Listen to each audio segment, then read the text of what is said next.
Hello and welcome back. We are continuing our series today with the endocrine system. So today we're going to be talking about the endocrine system, and this is basically our regulation system. So this is going to be regulating certain aspects of our body, certain procedures in our body, certain processes in our body, I should say, that are all going to be regulated by hormones. And these hormones are basically going to get secreted into our bloodstream, and they're going to circulate around, and they're basically going to trigger certain responses depending on what your body needs to regulate.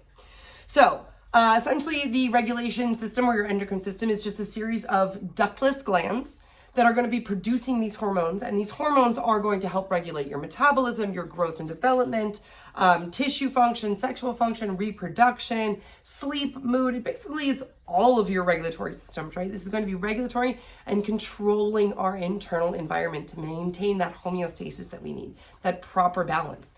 And that's really, really important because a lot of the times, just the smallest little tweak out of control and our whole body goes nuts. And so this is what the endocrine system is so important for, is basically regulating. Now we do have our pure endocrine organs. This does include the pituitary, the pineal gland, the thyroid and the parathyroid glands, and the adrenal glands. Now we also have some organs with endocrine functions like the pancreas, the thymus, the gonads, and what's known as your hypothalamus, which is actually a neuroendocrine organ. So it's kind of like a hybrid organ.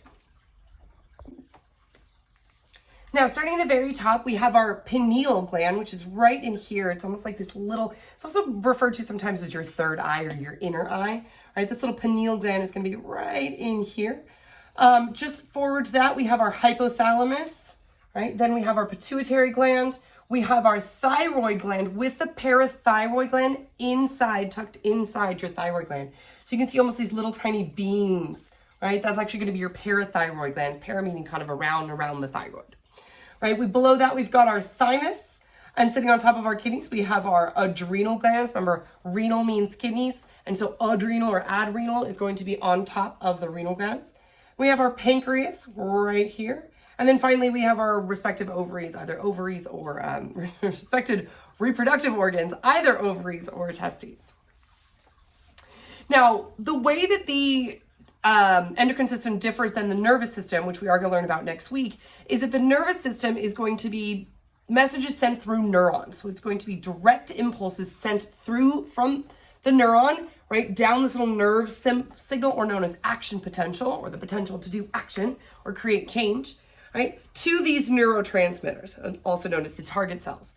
Now, with the endocrine system, we're actually submitting or secreting hormones or certain hormones, right? And these signals are going to be transferred not directly from the nerve, or the neuron, I should say, but through the bloodstream. So whatever endocrine organ that we have is going to secrete whatever corresponding hormone that we need to depending on our reaction. And that's actually going to be secreted from our endocrine gland, whichever one you have, right, through that bloodstream to those target cells. Right, so the nervous system, again, is happening directly through the neurons, right? That's our message. Right? Whereas the endocrine system is basically secreting into our bloodstream, and our bloodstream is doing all the transportation to the appropriate organ or the target cells that we can have our proper response. Now, hormones are typically classified into two different categories, usually by water or lipid solubility, basically how well these dissolve in liquid or lipids. Now, we also have the amino acid-based hormones, or we have the steroid-based hormones. Now, the steroid-based hormones are all going to come from cholesterol. This is why you might have heard of the good fats, right? This is the good fats because this is a base hormone. And so a lot of these hormones and these functions that we have later are all derived, again, from these steroids. Now, here's a couple examples of the different types of reactions that we can get that are actually going to be caused by our stimuli, whatever stimuli we have, right? And then it's going to cause our reaction. So in this case, it's known as a humoral stimuli. And essentially what we have is we have an ion deficiency, right? Our ion concentration is a little bit too low. And so in this case, what we're going to happen is we're going to have our low calcium in the blood, which is going to trigger a response from the thyroid and the parathyroid glands right here. That's going to stimulate a secretion, right, of this, what's known as parathyroid hormone, which is going to help increase the calcium, the blood calcium in our bloodstream. So we have our impulse or our signal, our stimuli would be low calcium in the blood, right? That's going to get read by these parathyroids. The parathyroid glands are then going to stimulate, right, secreting this parathyroid hormone. That hormone is going to cause an increase in your blood calcium concentration. So if your calcium is too low, and remember, we need calcium to do all sorts of different functions. If our calcium levels get too low, that's when these guys get triggered and they secrete that hormone directly into the bloodstream. And that causes that, again, release of that hormone, which will cause the increase of the calcium. Now, a neural stimuli is a little bit different. So essentially what we have here, this is our spinal cord. These are our preganglionic sympathetic fibers triggering our medulla of the adrenal gland to start releasing certain epinephrine or norepinephrines depending on the neural impulse and depending on what you're actually trying to respond. So say your action potential, again, is going to be triggered from your central nervous system down your spinal cord through the preganglionic sympathetic nerves to the adrenal gland. That adrenal gland is then going to be triggered to either secrete that epinephrine or that norepinephrine, depending on whatever your response is. So in this case, again, it's those action potentials that are going to be sending those signals through those parasympathetic fibers to where they need to go. Yes, hello again. Thank you for helping. Now, a hormonal stimuli is the main one that we really focus on. And what you can see right here is this is actually hormones causing other hormones to be created or to be released, I should say. And so we have what's known as a tropic hormone going to be signaling from the hypothalamus here down into the anterior pituitary gland, which is then going to trigger these target cells to start either sending their signals to the thyroid gland, the adrenal gland, or the gonads, depending on, again, what type of hormonal stimuli that we're actually trying to get. So each one of these is going to produce their own hormone in response to the signaling, depending on, again, which signal was triggering which of these organs. So the hormones from that hypothalamus is the stimuli, right, coming from here. We're going to travel all the way down the anterior pituitary gland, to either the thyroid, the adrenal cortex, or the gonads to secrete whatever kind of endocrine, function that we need to, either, reproductive hormones, like when you're developing or you're going through reproduction, thyroid glands, any of these functions. Now, there's a couple of ways that we can actually signal these hormones to be released. Now, there is something known as a negative feedback loop and a positive feedback loop. So essentially, the negative feedback loop is going to be once we have completed our task. Say we have our stimuli, and our stimuli is we're going to be cold, right? So I'm cold and I'm starting to shiver, right? I need to warm up. So my body's response is going to send that stimulus through a sensory neuron to the hypothalamus. The hypothalamus is going to secrete what's known as a thyrotropin releasing hormone, or TRH, yeah, that's that right. Down it's going to secrete through that neurosecretory cell into the blood vessel. The blood vessel, again, is going to transport these signals to the anterior pituitary gland, which is also going to secrete that thyroid stimulating hormone, TSH, or thyrotropin, right? That's also going to get secreted into the bloodstream, which is then going to travel down to the thyroid gland. The thyroid gland is then going to secrete thyroid hormones, either T2 or T4, T3 or T4, sorry, right? And that's going to get secreted into the bloodstream. Now, that is going to trigger, through our target cells, our response, and our response is going to be our increased cellular metabolism, right? That's going to help warm us up from the inside. Now, once we have become warm, obviously it's going to come back here and it's going to shut these two off. That's the negative feedback loop part. Once we get our triggered, desired response, we turn off, right? We have done enough. We are not cold anymore. We don't have that stimuli. Let's turn everything off. And that's what you can see right here. Through that bloodstream, we're going to be able to turn off the anterior pituitary gland, and then we're going to be able to turn off that hypothalamus. So it will stop secreting both of these hormones, and we will stop getting that increased cellular metabolism, because once we're warm, then we're warm, and we don't actually need these things anymore. So turning it on is going to help also turn it off in the end. Now, a positive feedback loop is something a little bit different. Say we have a stimuli, which would be a mother breastfeeding. So we have suckling of the breast, right? That's going to cause that sensory neuron to trigger that hypothalamus, to trigger the posterior pituitary gland, to secrete through the neurosecretory cells these neurohormones. In this case, we're secreting the neurohormone oxytocin. Okay, so oxytocin is going to go into the bloodstream. It's going to go to the target cells. That response is going to be the milk release. Now, once we actually start the milk release, that's going to, again, be triggered by the stimuli, so we're getting a positive response. Every time we get the suckling, we're going to have that positive response, and we're going to have that milk production. Right? This is our body's response to, oh, this is something I need to produce right now. In this case, once you stop the suckling, you're going to stop the stimuli, and then you're going to stop all of these. But in this case, we don't want to. With the response, like the last time, once we got warm, we're good. Right? But in this case, we don't want to stop. We want it to keep going, especially because now we're feeding our baby. And if the baby is still hungry, he's still suckling. And therefore, again, we don't want to turn it off until we're ready to turn it off.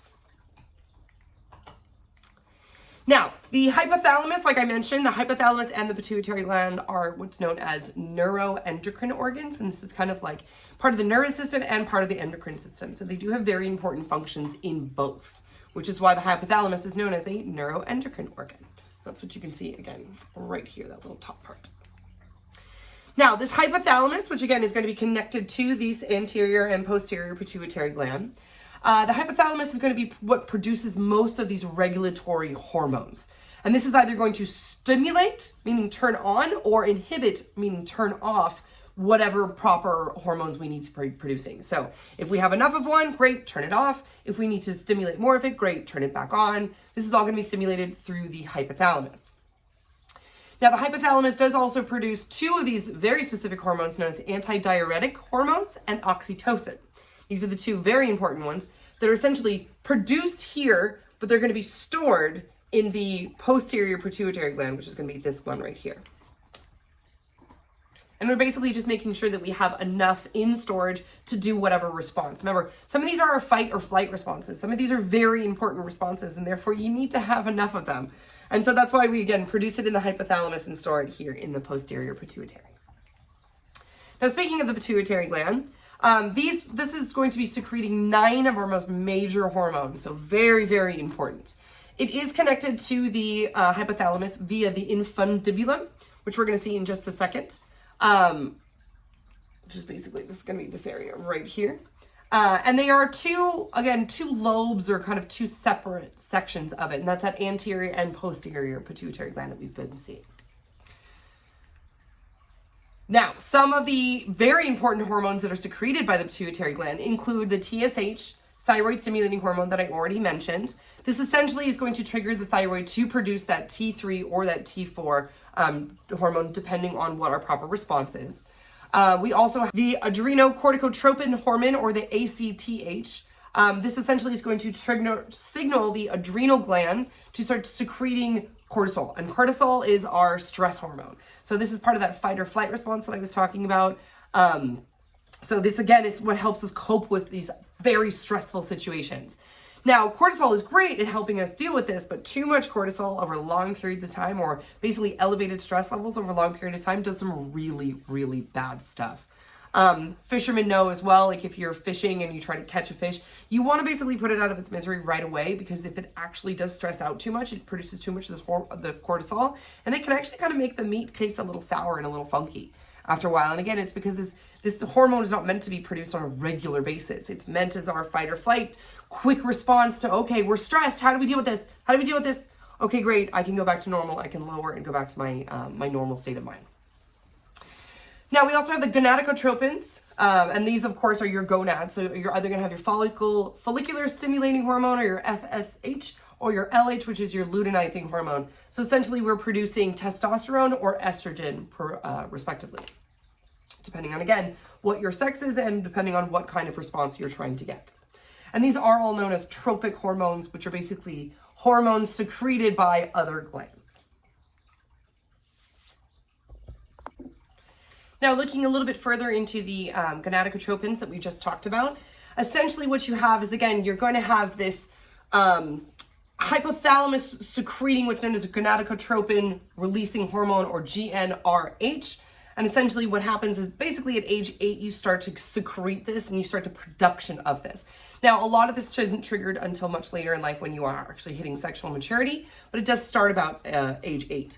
So what happens is that GnRH triggers the anterior pituitary gland to start releasing luteinizing hormones, which essentially is going to, luteinizing hormones and follicle stimulating hormones, which are basically going to be your sex hormones, right? This is going to help you develop both your testes and your ovaries.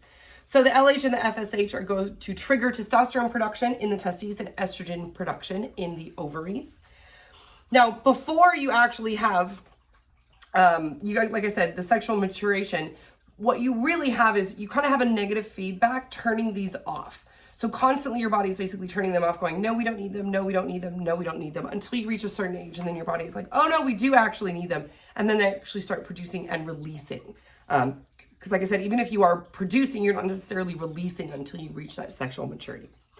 However, once you do, and you actually get these true estrogen and testosterone to start being released, you're going to get the effects of these sex hormones. So males, you're going to get spermatogenesis. Females, we're going to get folliculogenesis. And basically, you know, some of the secondary sex characteristics start to develop. Things like your penis and the scrotum start to grow, your facial hair starts to grow, your larynx elongates and starts to lower your voice, hence that, you know, man lowering voice once you hit puberty. You get things like body hair that starts to grow in your pits and your pubic areas. You've got your musculature, which actually increases inside. That's that testosterone. A lot of people, when they get older, start to take extra supplemental testosterone because they do start to notice that their muscles and stuff get weak. And that's all secondary sex characteristics. So this is all triggered by these hormones, which again can cause so many of these different procedures and protocols inside our body. For females, we again develop breasts, which start to develop and mature. We have our hips start to broaden. We also have, you know, hair start to grow in our pubic areas. And all based on these, again, gonadotropin hormones that are stimulated by the hypothalamus and then start to develop you. Now, we also have things like GH, which is known as our growth hormone. Some people I know take HGH, like pill form or shot form. Again, it's supposed to be real good for you because it's these extra hormones that are supposed to help you grow and develop and lose weight and build muscle. And, you know, it's all natural things that are basically just stimulating what's already in your body. And so essentially the GH is going to stimulate things like protein production, the growth of certain plates in our body. We've got direct and indirect liver secretion of insulin-like growth factor. This again is going to, it's like human growth hormone, right? This is why it's helping us grow and develop, especially the protein production for sure. We have prolactin, or PRL. This is going to help trigger milk production in our glands to help stimulate, again, this breastfeeding procedure that we have to do. We have melanocyte stimulating hormones, which is going to be an appetite suppressant. Some people also take hormones to lose weight and stuff like that, because again, you're triggering these natural responses in your body that your body already has, like natural appetite suppression. Now, sometimes these growth hormones go awry and we're still not 100% sure why this happens. Essentially, a lack of GH for whatever reason can lead to dwarfism. But it's dwarfism with proportional body. So true little people, I think have an elongated torso but shorter legs. But true dwarfism is completely proportional, just smaller. Everything's just smaller. And that's what you can see right here. And it's one of the possible causes. Again, we don't really 100% know. Now, this can go the other way as well, right? If you're not shrinking or getting smaller, or not really getting smaller, but if you're not developing smaller, you might be growing, and you might be growing out of control. And that's what happened to this poor lady here. This is known as acromegaly. And essentially what happened is her growth hormone really never stopped. So kept going. And so you can see as she's younger, she starts to grow. And you see things like a super elongated jaw, super large elongated skull. Like all of these things were supposed to stop and cease at, when she matured, but they actually continued and kept growing. And that's what also you can see right here. So some of the really, really, really tallest people on the planet, it's these growth hormones that are kind of out of whack or out of sync that causes some of these excessive growth. All right, looking in a little bit more detail about the pituitary gland that we talked about, specifically the anterior pituitary gland. Essentially, we are going to be secreting what's known as hypothalamic hormones, and we're going to be secreting them into very special blood vessels known as the hypophyseal portal system. And this is again going to control the release of these hormones in and out. Well, not in, but just out of the anterior pituitary gland. So essentially we have these hypothalamus here with these hypothalamic neurons, which are going to synthesize and release these either inhibitory or acceleratory hormones. So when properly stimulated, again, it's going to secrete here either to inhibit or to start whatever process we're trying to do. It's going to get transferred down here through our primary capillary plexus. This is part of our hypophyseal portal system, essentially meshing with our hypothalamus and our bloodstream. You can see this will come down here through our hypophyseal portal veins, right, down into our secondary capillary plexus, this whole system down here, right? So once we secrete from our hypothalamus, they're going to travel down through these portal veins to the anterior pituitary gland, where it's going to stimulate it's going to stimulate or inhibit the release of whatever hormones are made by the anterior pituitary gland. In response to that, these are going to secrete the hormones into that secondary capillary plexus right here, and then which is going to take it back and in turn dump it into the rest of the circulatory system to take it to other organs or to take it to wherever else it needs to go. And that's what you can see right here. So this is what we're secreting: our growth hormone, prolactin, thyroid stimulating hormone, luteinizing hormone, adrenocorticotropic hormone, or our follicle stimulating hormone.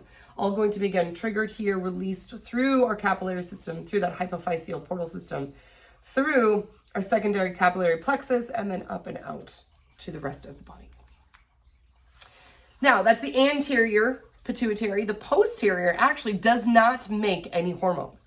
Essentially what they're doing is they're storing and releasing any of the hormones that were made in the hypothalamus that we talked about. So specifically, these are the two important ones, is that antidiuretic hormone and then the oxytocin. And that's what you can see right here. So we have our hypothalamus. Again, we have our hypothalamic neurons, which are going to trigger the synthesis of these oxytocin or the antidiuretic, depending on what we're trying to make. It's going to travel down through here, through that infundibulum that I talked about, this connecting stalk right here, down through our hypothalamo-hypophyseal tract, try saying that 3 times fast, down into those little axon terminals here, which we already learned about. We're going to see again, very similar to what we've already talked about. All right, and then they're going to, again, this is the posterior lobe of the pituitary. We are going to get released here, right, stored here, and then released as we need to via this inferior hypophyseal artery, which is going to create this other plexus right here, this little capillary system, and then it's going to release into the veins either the oxytocin or the antidiuretic hormone to go all over the body, depending on where it needs to be. All right, so let's talk about our thyroid gland. So our thyroid gland is going to help increase oxygen consumption in our tissues. Essentially, this is going to help metabolize proteins, carbohydrates, fats. This really does a number for our really digestive system, but it's also part of our endocrine system as well, because we're controlling so many of these processes with this thyroid.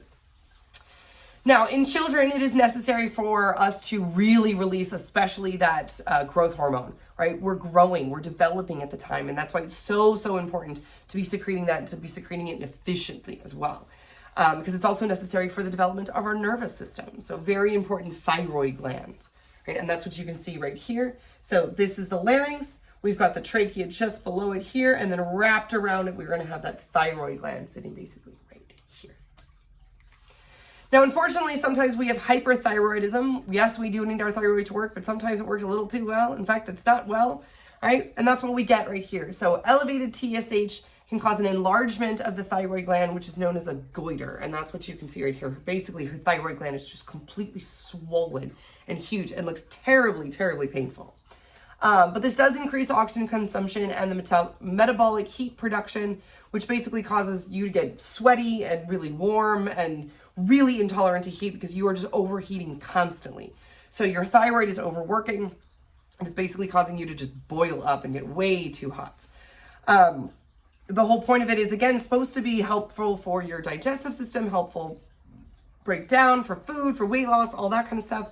But sometimes if your body's basically working too hard and starting to break down too many things, what you're going to get is you're going to get weak muscles and weight loss. And that's not the kind of weight loss that you want. Essentially, your body's just kind of breaking down and it's not functioning efficiently. You could also start to get things like hyperexcitable fluxes, which essentially you're just, you kind of like your reflexes are just going out of control. You get insomnia, you get irritability, you get psychosis, you get a rapid heartbeat. This hypothyroidism is not a good thing and can actually lead to some serious health conditions. So definitely take care of it. Now, not only doesn't always have to lead to extreme conditions. This is Marty Feldman right here. If you guys have ever watched some of the classic comedy movies with Gene Wilder, like The Bride of Frankenstein or Frankenstein, I should say. Really, really funny stuff. But he did have Graves' disease, and this does cause a bulging of the eyes. And that's what you can see right here. He did normally look like this all the time. And so essentially what he had is his thyroid was overstimulated, and his body started producing antibodies that are actually mimicking this thyroid stimulating hormone. And so that's why you get that bulging of the eyes, unfortunately. Now moving to our parathyroid glands, we have this little guy. Again, the parathyroid glands are these little bean looking guys right here inside our thyroid gland, here and here. These guys are vital to help regulate calcium, and calcium again is all about muscle contractions. So the calcium concentration that we have in our bloodstream is going to help us contract our muscles and move as we need to, and therefore we do need our concentration to be high enough but not too high. So that's what these parathyroid glands are going to do. Remember, when the calcium levels start to get low, the parathyroid gland is going to trigger, and we're going to start secreting basically all this chain reaction that's going to increase the calcium that's in our bloodstream and to kind of fix those problems. Moving on to our adrenoglucocorticoids. Essentially, these are adrenal hormones that help to regulate the body when it comes to things like danger, terror, stress. This is our fight or flight response that I mentioned earlier, right? We need to sometimes kind of react, and this is exactly what's going to do that for us. So these adrenal cortex is going to secrete these corticosteroids. The corticosteroids are going to include things like aldosterone, glucocorticoids, also cortisol. Remember, that's our stress hormone, cortisol. And again, these are all going to be the main hormones that are going to be found in our stress response, or our fight or flight response. These guys are really the ones who are going to cause that. So, like I said, short-term cortisol is really great for us. Long-term, not so good. So we see a short-term stress where we get some stress. We have our nerve impulse, which sends it to the spinal cord, down the preganglionic sympathetic fibers to the adrenal medulla, which is going to secrete these amino acid-based hormones. In this case, we would be secreting the epinephrine or the norepinephrine, and our short-term response would be our heart rate increases, our blood pressure increases, our bronchioles dilating, allowing us to breathe better and get us more oxygen. Our liver is going to convert any glycogen that we have to glucose and help release it so that we can, again, start doing those metabolic activities that we need to do. Our blood flow is going to change. We're going to reduce any kind of digestive system or urine output, because that's not what's important at the moment, right? And our metabolic rate is going to increase, allowing us to not only think faster, but move faster and just, respond to this stress, right, as it comes in. Now, prolonged stress, slightly different response, right? Now, yes, we're producing this stress in the hypothalamus, but now we're actually going to the corticotropin releasing hormones in the corticotropic cells here, the anterior pituitary gland, which are going to secrete this ACTH into the blood, taking it all the way down to the adrenal cortex. But in this case, our output is not things like epinephrine and norepinephrine. It's mineralocorticoids or glucocorticoids, which essentially are going to be a long-term response to stress, where now we start to retain water and sodium in our kidneys. Our blood volume and blood pressure starts to raise. That's why you always say, oh, my blood pressure is high. Someone who's really angry all the time or stressed all the time. Your proteins and your fats are going to get converted to glucose or completely broken down to use as energy. Your blood glucose is going to increase, and super high blood sugar is not good for you, especially long term. And you're going to have a suppressed immune system. That's why those people who are always stressed out, always kind of sick all the time as well. And it's because your body is worrying about other things. It's like, hey, we're stressed. We can't worry about digestion. We can't worry about our health. We're stressed. We're in our fight or flight response all the time. And that's really a bad thing. And so prolonged stress, not good. All right, so let's move on to that third eye that I was talking about. This is our pineal gland. Essentially, it's a small pine cone shaped gland located right here. All right.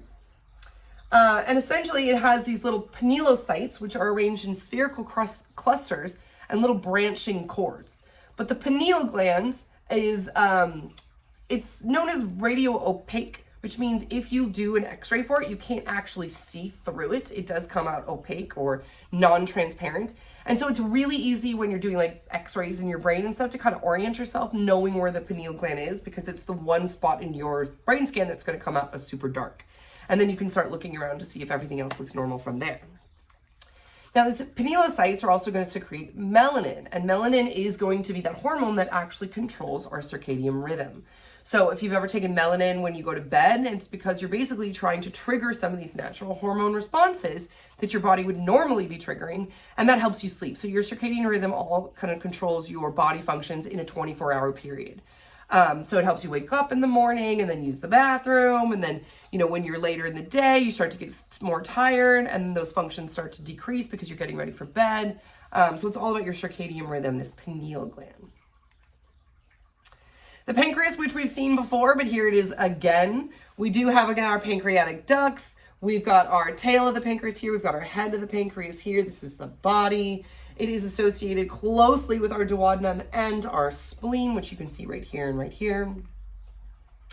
Now, the pancreas is really important because it does produce a lot of these digestive enzymes, specifically by these acinar cells. But they also have pancreatic islets, which are clusters of these endocrine cells in them. So this is why it's also a part of the endocrine system, even though not a true endocrine organ, still definitely a part of one. And you can see the different type of pancreatic islet cells right here. The alpha cells would be these little pink ones right here. The beta cells are the purple ones. We've got the delta cells, these little orange ones sporadically throughout here. And then finally the F cells, these little green ones, which you can see right here. Now, these alpha cells are used to secrete glucagon when the blood glucose is low. And again, this is helping to regulate our blood sugar. Very important, especially for diabetics who have to constantly control their blood sugar, because they actually can't do this very well. And this is all done in the pancreas. Now, the beta cells are going to secrete insulin when blood glucose levels are too high. Again, some things that, say, type 1 diabetics can't do and type 2 diabetics need help with. That's why they do the insulin shots, because your pancreas basically can't either control it or doesn't produce enough of this insulin. And that's what those beta cells are doing, is they are producing that insulin for your body. Now, the delta cells and the F cells are going to affect both digestion and the release of insulin and glucagon. So they're kind of working for both, kind of the endocrine and the digestive system as well. Moving on to the thymus, it is an extremely important immune organ. So for our immune system, you want your thymus nice and healthy, because this is where the T lymphocytes are going to come from. And remember, your T lymphocytes are basically going to transform into all the different type of lymphocytes that you have, stimulated by these thymic hormones. Okay, so very important to actually get these guys and get lots of them out of our thymus, and because this is really going to be controlling our immune system and our immune response. Two thymic hormones that we do need to talk about, which are also known as peptide molecules. We have the thymopoietin and the thymosin, right? Thymosin. Now, moving on to our reproductive organs, we have our gonads, right? For the females, we have the ovaries. These ovaries are going to be secreting androgens via the theca folliculi, which we're going to see in just a second. And essentially what we're doing is we are converting to estrogen by these follicular granulosa cells. Okay, so it's really important that we're, again, producing this estrogen for our reproductive system, right? Very important to develop these. Now, this estrogen is helping to produce our secondary characteristics, like some of the ones that I mentioned already in that chart. And we also have progesterone, which helps to prepare the uterus for pregnancy. Okay, so all very specific to the ovaries, to females, is these three. Now, for the males, these androgens are going to be secreted by interstitial cells, so slightly different but same kind of end goal. And this, again, is going to be producing mostly testosterone. We are also going to be promoting sperm production because of that, and also going to help maintain some of those secondary sex characteristics that we also just talked about in previous chart. So some of our other endocrine instructions that we have do include the heart, right? If we are traveling through our bloodstream, the heart is kind of one of them. Very, very important. In fact, even more so, we have the atria, which actually contain atrial natriuretic peptide, or ANP. The GI tract contains enteroendocrine cells, and the placenta sustains the fetus and secretes several steroid proteins, several steroid protein hormones, I should say. The kidneys are going to secrete what's known as renin, and this is going to be those cells at that junctional glomerular complex, or the JGA that we already talked about. It's going to be secreting that renin. We also have endothelial cells and interstitial connective tissues, which are going to secrete erythropoietin, right? Another important endocrine hormone that we have. And your skin, shocking enough, your skin is an endocrine organ, at least some endocrine functions. And basically you have modified cholesterol, which is going to convert into a precursor of vitamin D. All right, guys, that is the endocrine system. Thank you so much for joining me, as always. We are so close to being done, guys. You have just 3 more lectures to go. Thank you for sticking around. I do appreciate it, and I will see you guys next class. Thank you.